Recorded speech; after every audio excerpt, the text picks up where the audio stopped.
family time, and I truly appreciate the fact that you will spare me and the team of Value Ed a few moments just to go over what it is that what we do, et cetera, et cetera. So welcome. I'm not going to go through everybody in detail. I think a little bit later on, those who feel comfortable to express themselves either for who they are as well as what they think of the conversation will do so. But in the meantime, I'll introduce myself. My name is Vigela Rankin. I'm one of the co-creators of Value Ed. I have with me Refilwe and Tombi, who are also part of the team. So anywhere where I fall short, I'm sure they'll jump in. Refilwe is asked to be excused at 6 because she's got evening meetings as well. So we'll just carry on. But thank you once again. Just the usual sort of nuts and bolts that happen at this time with regards to house rules. I'm always hanging on my seats and holding on to them really tight because of ESCOM, who surprised us this morning. But if they do, please stay on board. You won't be cut off. It'll be me. Anyone else who does will understand. You can come back on, and I'll come back on within 5 or so minutes if that happens as the backup generator and all that kicks in. So that everybody's aware, we are recording this. We generally record our overviews. I hope everybody's comfortable with that. And actually, it's quite useful to go back to it on our website if there's anything that you want to sort of recount for yourselves as we go through this. So this is the overview of Value Ed. And what do we do here? What we do is we try to give you a sense of who we are and what we are about. A little bit of background on Value Ed. It was founded about 15 years ago, now probably closer to 14, 15 years ago. And when I founded it back then, it was really more of an intervention that I felt I had to start taking part in when I was at South African Airways in the good old days. That was around about 2007, 2006. And the reason why the intervention was there is because I felt a very close affinity to a lot of the young people who were coming into organizations, and particularly those who were coming into management positions, those who had stepped up from just being employed to going into management positions, and the challenges they were experiencing, because a number of those challenges I had experienced. Just a little bit of background about myself. I wasn't what I would call the most proficient performer at school. As a matter of fact, the equivalent of my matric, I failed, and I failed quite badly. When I talk about trajectory changes in my life, it was the first time I made my trajectory change. I repeated within a year and passed quite well. And when I look back on my life and ask myself the question as to why was that, there's a couple of things. The one is the external factor in terms of the influences that I had over that period of that year and actually leaving the environment in which I was in where I had failed. And the second one was an internal factor about certain things that being in a place where I was completely isolated, and that's a story for another day, I was able to internalize certain things that have held me in good stead. And I've realized these are the kind of things that I want to pass on to others as we progress and as the team of Value Ed we do. My background, if I work backwards, I was the Chief Commercial Officer for AdCorp. Not too long ago, I finished around about the end of November last year, leaving the corporate world permanently at the age of 52 to go into the year of 2020, as I was promised. And obviously, that didn't quite happen. But what's actually happened in the course of this year has been remarkable for me on a personal journey, but also on a personal journey in which I would like to extend to, and in the conversations I do extend to a lot of the youth that we work with regards to opportunities. Prior to that, I ran an executive search firm. I was a partner in that for 3 years called Stanton Chase. And one of the opportunities I gained from that was interviewing over 500 executives in the 2.5, 3 years I was there. And as some of you would know about executive search, it's the C-suite and above, all the way to boards. And that gave me deep insight into this conversation around leadership, what makes good leaders, and what are the attributes and the traits that leaders need to have. And that's some of the information that I pass on. Prior to that, I was the managing director of Motorola for 5 years, Southern Africa. And the opportunity I got out of that was being part of a global organization. together with when I was at South African Airways as the Vice President of Global Sales and Marketing. So this meant that you have to put yourself in a platform where culture, language, and everything else is not the same. And then you have to measure your capacity and capability to perform in those areas. So I think what I've wanted to do moving forward is to harness all this information, take it forward, and present it in the form of what I call large epiphanies, large aha moments, because as talking to the youth, we need to, because of the time span we have, and because of the youth of today, we need to drop what I call large bombs, which don't touch their cognitive, they touch their spirit. Because I believe when you touch somebody's spirit, you actually move them and inspire them. When you touch their cognitive, you might motivate them, but we all know that motivation is not necessarily something that's sustainable over the long term if it's not bedded and embedded very, very closely with being inspired. So you'll hear me talk about that for a while. So the Value Add program, what we're going to do with this overview is give you insight into some of the modules that we do and what we talk about, so that you can get a sense of this leadership program that we are about. We are a program designed for self-mastery, personal excellence, and performance. I still believe this has been lost, but it's absolutely critical that one actually assesses continuously their personal excellence and their personal performance, because if they do that, when they embed themselves in society, it's going to be something of value that they may then begin to add. I believe that that element of self-mastery, self-perfection, self-excellence rather, comes and begins with loving oneself. You've got to care about who you are. And to love yourself, you actually have to know yourself. And to know yourself, you actually have to stop and actually see yourself. And to see yourself, well, if you're not giving yourself that time in order to do that, you're going to find that the consequences of life in terms of how it determines who you are will be greater than how you determine your life yourself. So what does Value Add do? It's a place where the youth can come, stop, and see themselves and begin to reflect quite earnestly with regards to who they are and where they are. How do we do that? So we've got 6 modules, core modules as we call them, and I'll go through them just now pretty fast, but I want you to get a flavor of some of the conversations that we have with the youth and give you highlight views. These are very highlight. The actual programs, the 6 core programs are divided into 2, and over a month, so over a year, we have these programs once a month, because they're quite intense and they're quite heavy. What I'm going to go through right now, you're going to see is quite intense, quite heavy. There's going to be a lot of things flying around instantaneously. And with the youth, you kind of got to give time to, once you've bedded the seeds, for it to take some shape in terms of rooting itself. So those are the 6 core modules. And then what I'll talk about later on, but not give you an overview about them, is really some of the elective programs that we have, which we call additional programs. And I'll explain that as we go along. So as I said, I'm going to go through those programs with you very, very quickly. And one of the things I'm going to mention now, which we'll talk about also towards the end, is that these programs actually form the core of a lot of the other programs that we're starting. So Value Add has core 6 modular programs that we call really our foundational elements, but we're beginning to find that we're adding additional modules. Just as a quick example, when I was going to schools and universities and colleges, I would present this to the youth, I would present this to the students, and most of the time I was consistently being asked, could I do the same for the teachers or the lecturers or the educators, whatever the case may be, because they felt that the program would be beneficial to them. At the time, I was more prone to hanging with the youth and talking to them, a bit more malleable, a bit more workable with. But as we've progressed over the years, we've managed to build a program using the foundation of Value Add to add to, so that we can take it to those who are certainly a bit more mature, experienced in terms of their decision-making processes.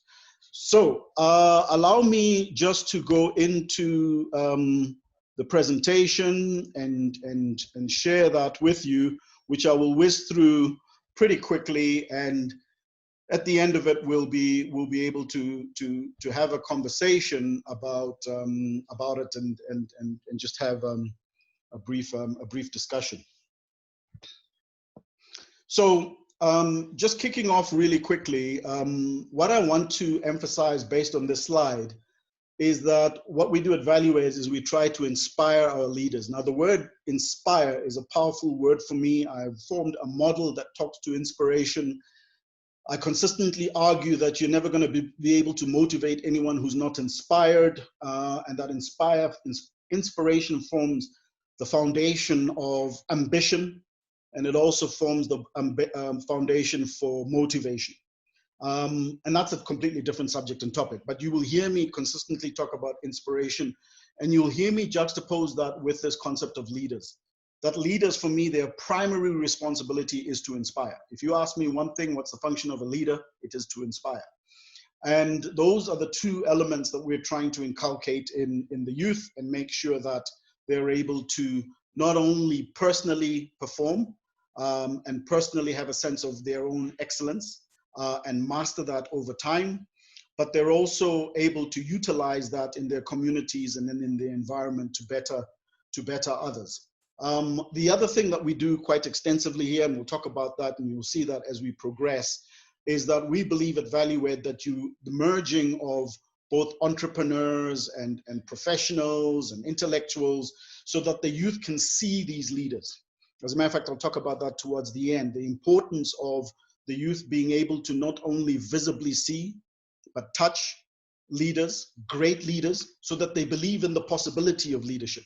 Because as we must all know, leadership is a skill. It's not something that falls from heaven. It's something that you actually practice, learn, and relearn consistently.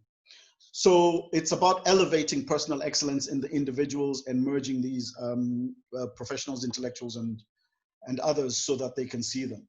So our vision is to build future generations to make informed and considered choices. Sorry about that. To make informed and considered choices. This is vital because one of the challenges I think we're all witnessing right now is our youth and their decision-making processes. But the challenge of a decision-making process is understanding how to make a decision, right? I come from a generation which in its positivity made decisions for us. But ultimately, there was a good motive and a good intent behind that. Some of us, as we know, studied something in particular and not actually practicing that thing we're studying later in life are now doing what it is that we're impassioned about or passionate about. Right now, what we need to be inculcating in the youth is their choices and their decisions that actually benefit them ultimately in the end. But we also want to develop leaders. I think as we go through some of the challenges that we're having in our country, we need to appreciate that leadership is something that is developed. It's something that somebody learns as a skill. We want to effect positive changes in the leaders of tomorrow. And as I say, we want to inspire them to make better choices for their tomorrow. And we've talked about this element of leadership coming from the youth. So a little bit of history around ValueAid. Originally, what ValueAid was doing was it was going to organizations, learnership schools, and colleges, and we were actually speaking there. Now, what we've had to do in the advent of COVID, I had to do a complete 180 and figure out how am I going to make this still a year that I can be proud of. And what we've decided to do is gone on online. And it's been a revelation for me in terms of the opportunity that online capabilities can create. Not only does it enable us to scale, it enables us to touch more people. It enables so many other things that if you had this conversation in December last year, probably half the population, if not 3/4 of this country would have gone, I don't know what you're talking about. But today, everybody understands Zoom, et cetera, et cetera, et cetera. So we seek to continue to support through this mechanism. Does it mean we're not going to be going to schools? No. The hybrid has to be there. Both need to happen. Contact and some of the stuff that I do, as you can see here, I'm doing it behind the screen, is really a bit more effective from the context of actually being present. So we'll try and hybrid the two under the circumstances, ensuring all the safety measures are taken.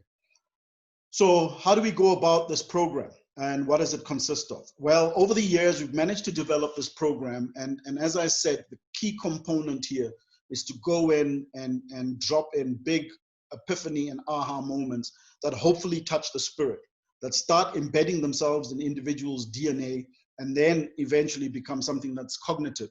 Because as something just resides in the brain, it does not become a behavioral experience.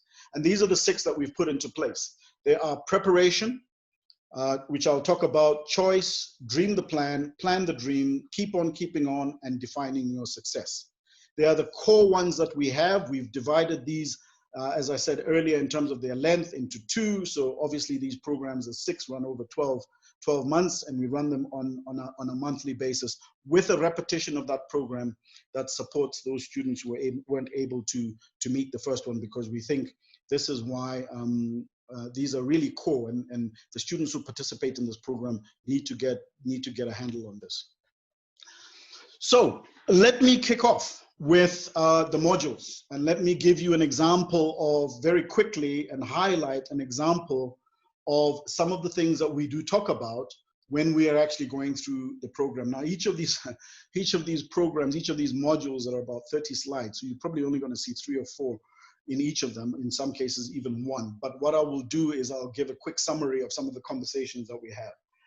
Preparation, as I said, is one of the first ones that we do, and it's probably what I would consider the most core, because what we try to get across in this program is an understanding that you're constantly in a state of preparation.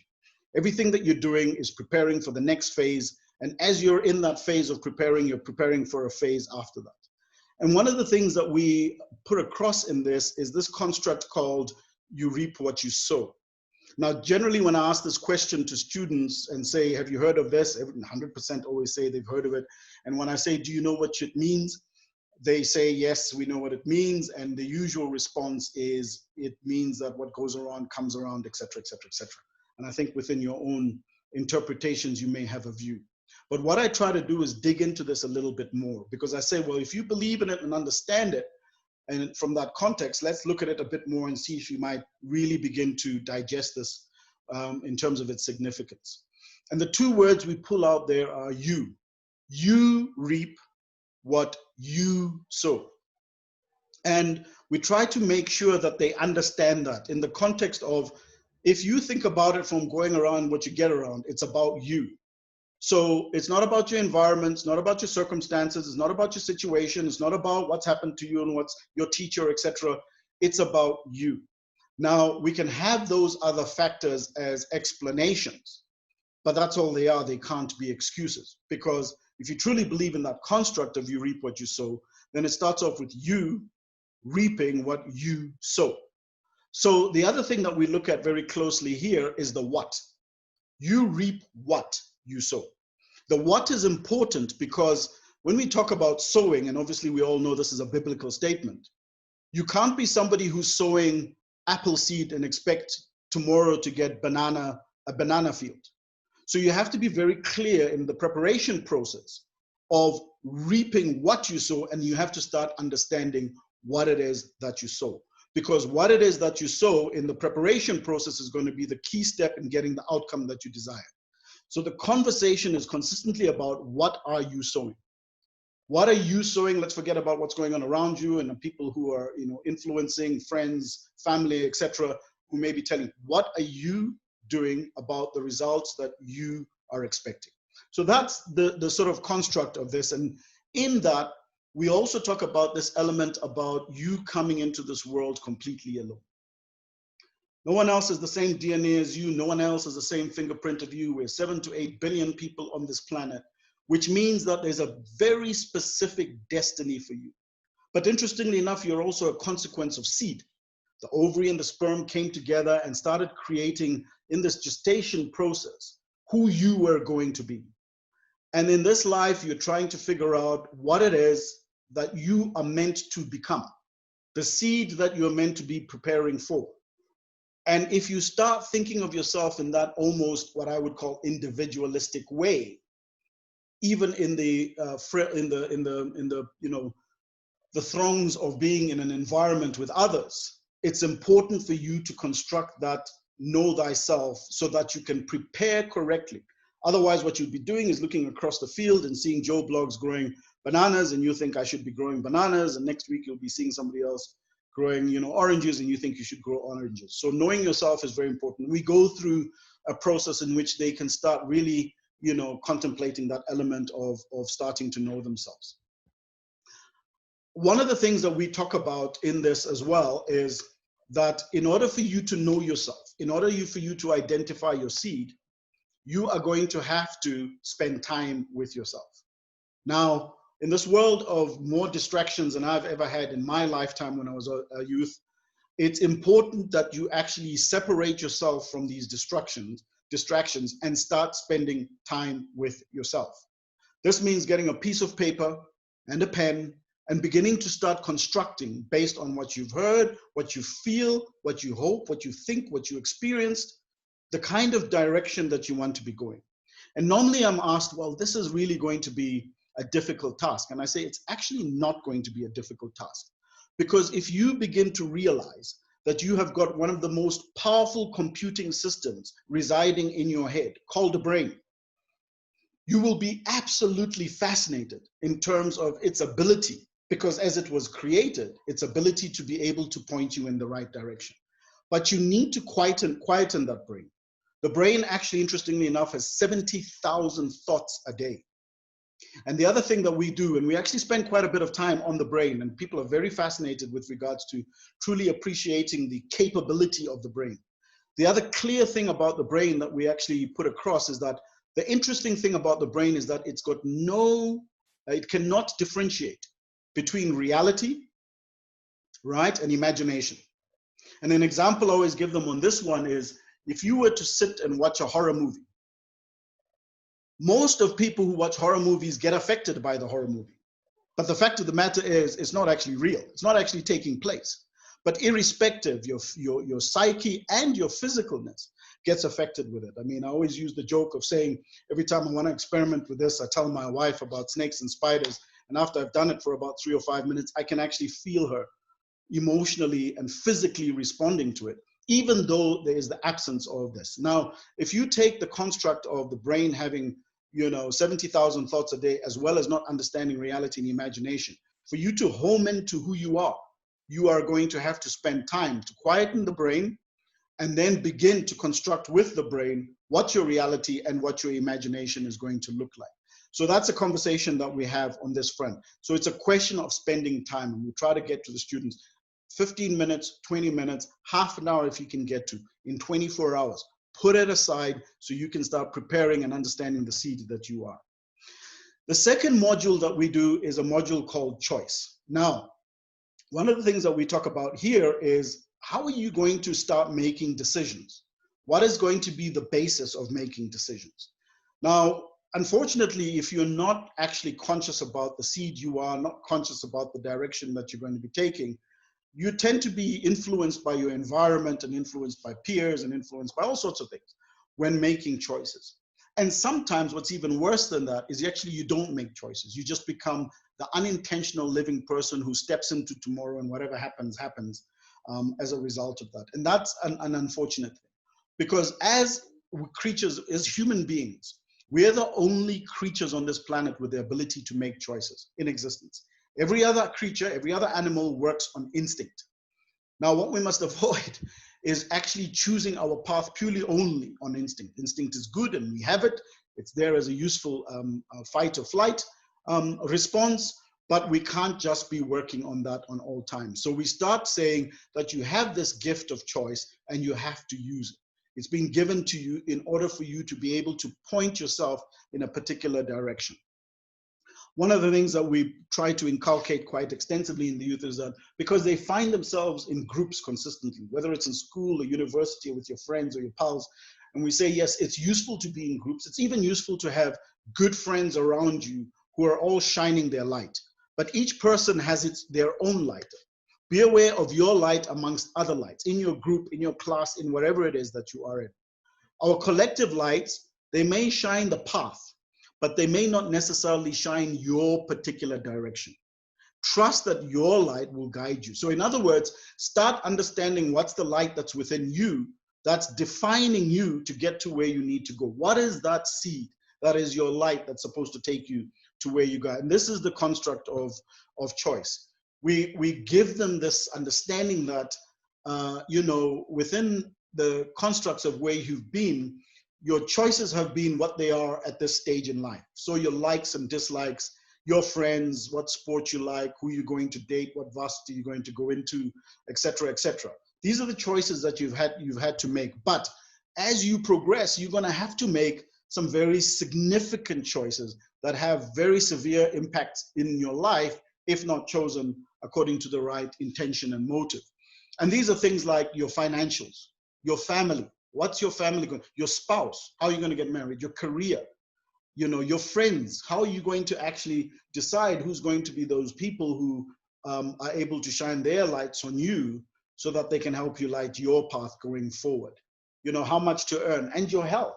How are you going to start making decisions about the right things that relate to your health? What to believe in? How are you going to make these choices? Is it going to be random luck, spot luck, c'est la vie, what will be, etc., etc.? How are you going to start making these things? And then what we do here is we start talking about what we call guiding principles and enabling them to start writing down guiding principles. Now, we've all had guiding principles. Some of them have been polished. Some of them haven't been polished. In other words, by polished, I mean they surface and they're very severe, and others haven't. Simple things like I used to tell them at school. I made a decision at school never to take drugs. Never, ever, ever to take, not even to experiment with. Now, it might have not felt like a guiding principle then, but it certainly was, because that's actually what happened. But there are other guiding principles that you need to make that are actually congruent to you.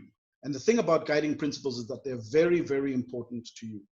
Interestingly enough, the story I give about when I was about 15, 16 years old, because of the school I was at and seeing a lot of people fail, one of the guiding principles I recognize as something that I made deliberately with intentionality was the fact that if I failed something once, I would never fail it again. So when I ended up failing my final year school exams and not getting into varsity, the option of failing twice was not even there. What it meant is that as a consequence of that, the whole behavioral engagement to my repeating was completely different to how I performed the first year. When I performed the first year, I failed badly. When I performed the second year, I passed with relative ease and success. But that was a behavioral change, but it came from a guiding principle. So we talk extensively about how can you develop guiding principles that help you not only as you progress, but you can also create guiding principles for your future. How are you going to choose your spouse? What are the do's and don'ts in choosing your spouse? What are the do's and don'ts in choosing your job? If you're going to have a job, or if you're going to go into business, et cetera, et cetera. If you don't have those, and start developing those as a cognitive so that later they can be absorbed to be part of your DNA and behavioral, then they won't actually be there. The next module that we talk about is what we call dream the plan. Now, you've made your right choices, you've prepared, which is fantastic. You know what seed you are. How do you set your vision? How big is your vision? And one of the challenges, and unfortunately we have in the youth, is that their dreams are so small. I say, if I can see your dream, then it's too small. As a matter of fact, you shouldn't be able to see your dream. Your dream should be so big that it even scares you. Think 5, think 10 years ahead. What do you see in the magnitude, and not the simple things? And we talk about that. I'll tell you a little bit about that, about our last module. It's not the simple things that I want a house and I want a car and all that sort of wonderful stuff. But it has to be visions that actually inculcate something around personal change, personal improvement, growth and experience. So having them think about that is a fascinating experience, because it's a complete change to what they have done before. So look as far as your eye can see. But then we also say that the dream is free, but the journey is not. A lot of people have had hopes, ambitions, and aspirations which they've never attained. And usually the reason is because of this next module that we go to, is that they don't plan the dream. Once you've dreamed the plan, you must plan the dream. And this is a module where we start showing them how to actually plan your dream.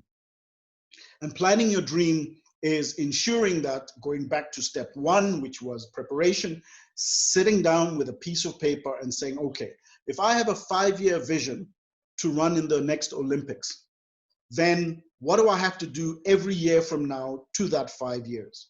And when you do that, you set what are called objectives, annual objectives. And then you say, well, in that year, what do I have to do every month to attain what I've set myself for that year? And those are goals that you set yourself. And then in that month, what do I have to do every day? And the problem with planning the dream is that the daily tasks don't really feel like they relate back to the vision.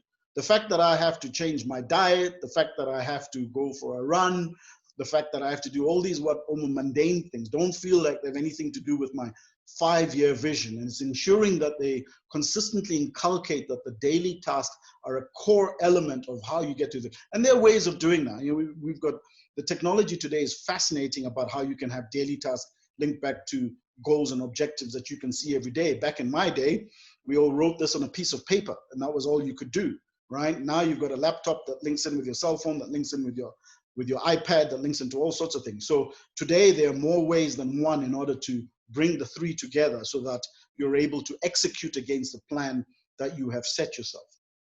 So that's Plan the Dream as a module. Then there's this construct of life is keep on keeping on. And keep on keeping on is the module that talks about, right, now that, you know, my wheels are turning, how do I deal with the stormy weathers of life?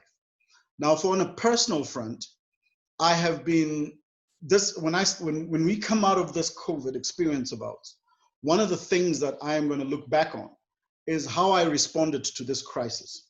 As I always say, Winston Churchill once said, in the middle of a war, and the deadliest war the world has ever experienced, you know, don't waste a good crisis. And one of the things that has come out of this for me is a philosophy, which is something that we inculcate in young people if they are going to have resilience, adaptability, and sustainability. You have to have a philosophy of life. You cannot be somebody who is being influenced by what the news is saying, you know, by what others are saying, by what groups are saying. You need to inculcate a philosophy. And here we make them go out and look for that philosophy.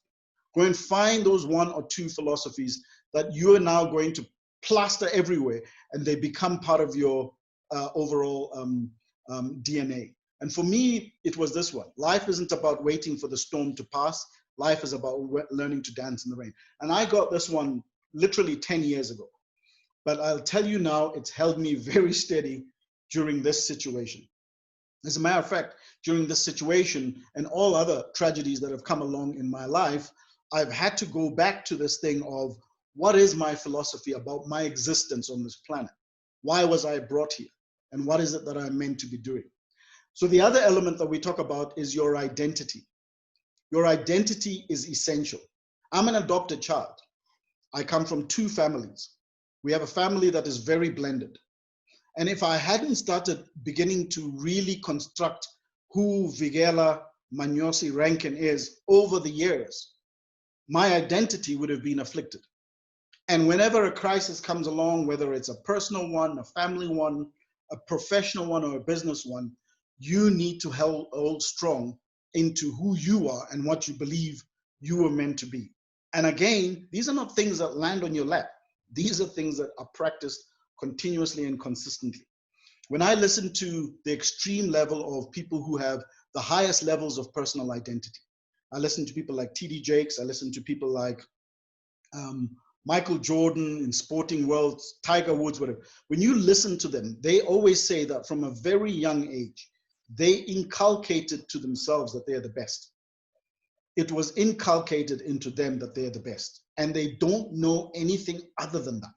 Even when they're losing, they're being defeated, when things have come apart, they don't know anything other than that. So at some level, we need to start getting that seed and inculcating that into the youth so that over time they can at least grow that. So it's a solid oak in their life and it keeps them resilient. The other thing that we show them here is scenario planning.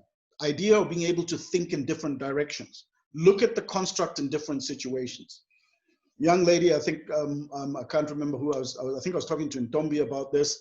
You know, young people who think about, for example, they want to do medicine, and yet the difficulties in front of them make it almost impossible for them to climb that hurdle to get there. The question I always ask is that if you were going to fly to Cape Town, or if you were going to go to Cape Town rather, how would you get there? Most people say they would fly there. And I say, but there are other ways of getting to Cape Town. There's walking to Cape Town, there's cycling to Cape Town, there's driving to Cape Town, there's catching a bus to Cape Town, there's catching a train to Cape Town. And sometimes we forget that. We think, well, because we can't fly, therefore it's not possible to get there. So when we talk about what is your aspiration and why do you think you can't get there, let's look at the different options of being able to get there. Will it take longer sometimes? Absolutely. But it doesn't mean you're not going to get there. So that's keep on keeping on. Defining your success. So this talks to a little bit earlier on, when I was chatting about choices that you're going to make. Because in the definition of your success, there are certain core elements that you're going to have to start choosing to be your definition. Now, again, in this, we tend to, when we're having a chat with the youth, when relating this, they tend to talk about the obvious, which is understandable. So that society has told us that the key ingredients for success are size, their fortune, their fame, their winning, their accumulating, et cetera, et cetera, et cetera. Accumulating is a big one for baby boomers and the generation after that, because that's all we did. We thought the more we had, the better. There's an old saying that said, he who has the most wins when they're gone. So accumulating was a big thing. But what we try to get into them is this other element, the softer skill things that are now becoming more critical, which they'll realize as the things they need to, aspire to in order to become successful. And these are things like time, having time for yourself. Sometimes people can say, the reason why I think I'm successful is because I have more time for myself than I ever had before. Some people may be proud of what they do, pride in what you do, pride in your work. That's another element in success. Health, the fact that I am at this particular age and I have not gone through anything, I would like to find myself defining my success as being as healthy as possible, independent, passionate about what we do. And the other big one, obviously, is integrity, honesty, the ability to be able to say that in whatever situation I've been in, I have been the kind of person who has held my head with regards to levels of integrity.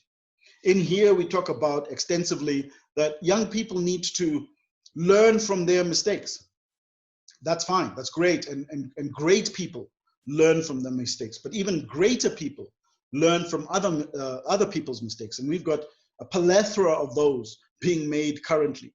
And don't walk into the same situation saying to yourself, it's going to be different for me. Understand what other people's mistakes have been, take your map, draw a new route, go in a different direction. Don't walk into it. One of the things when we talk about corruption in this country, we ask, why has there been corruption for the last 25 years? It's because people are walking into the same spot and assuming and presuming that they will be different. It won't be the same for me. So learn from your mistakes and learn from other people's mistakes. Wiser are those who also learn from other people's mistakes. So those are the 6 core programs that we run. And as I said, we've split them each. We run, part 1 and part 2 of each one. And part 1 we run in 1 month, and part 2 we run in another month. And in part 1 we repeat it in that same month, so that those who didn't manage to catch the first one are able to catch the second one.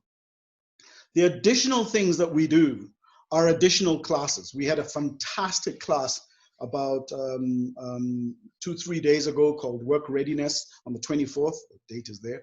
And these are additional classes that we add. So at the end of the day, the value add program, they'll have in a month a minimum of about 2 modules, one that's core and additional classes that they take.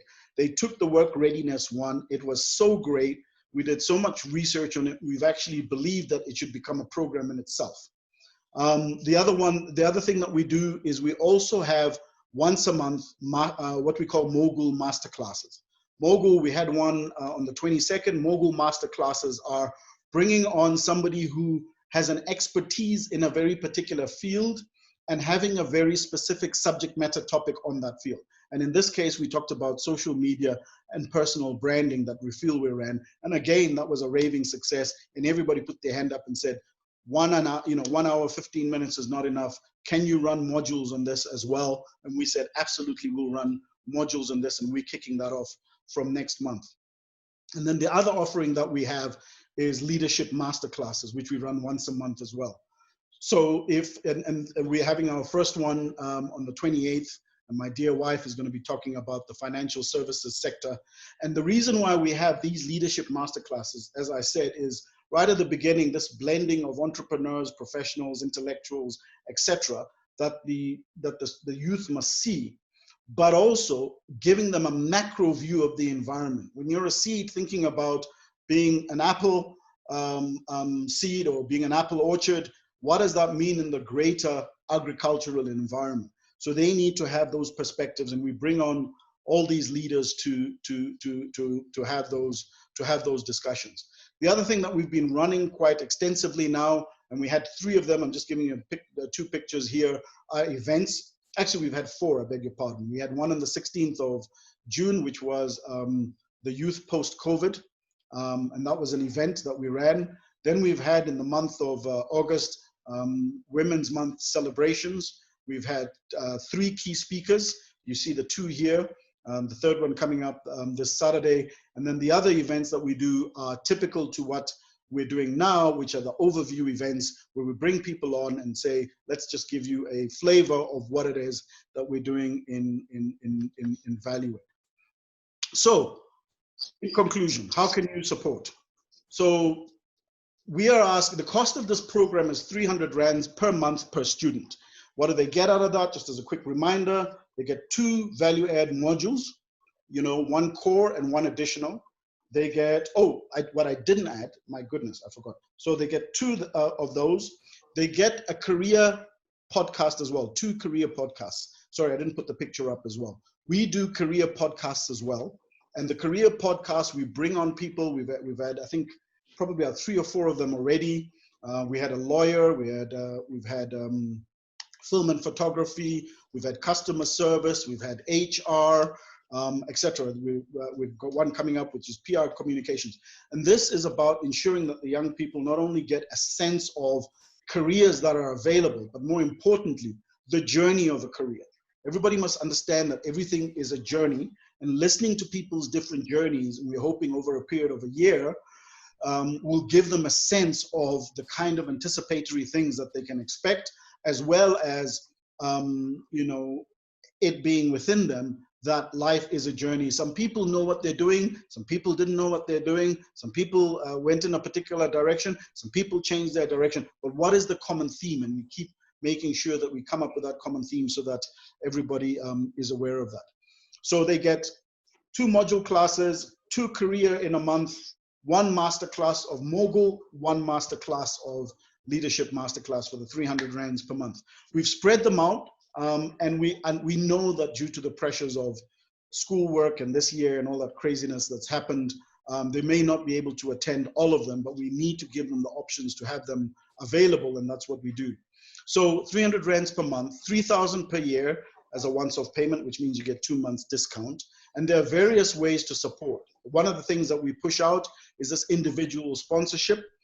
So if you're able to spare 300 rands a month, there's a lot of kids who want to come onto the program that we've got waiting lists for.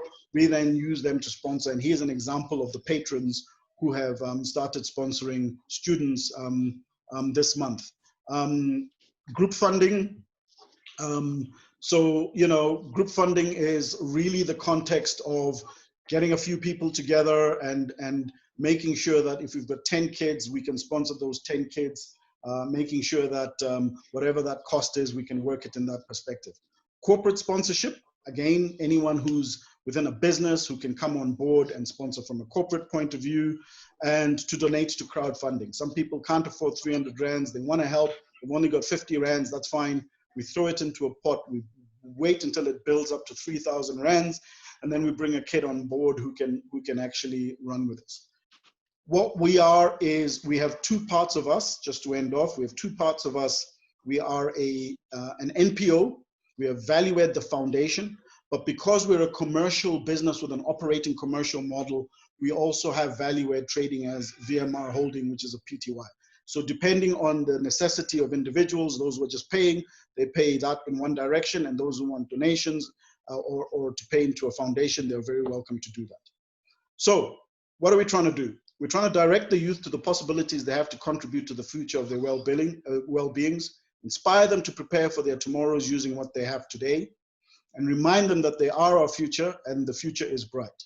We need to support our youth and students to develop an overall sense of belonging, but also an overall sense of accountability. And that's really me. I'll stop sharing here and really just open it up to any questions that anybody may have.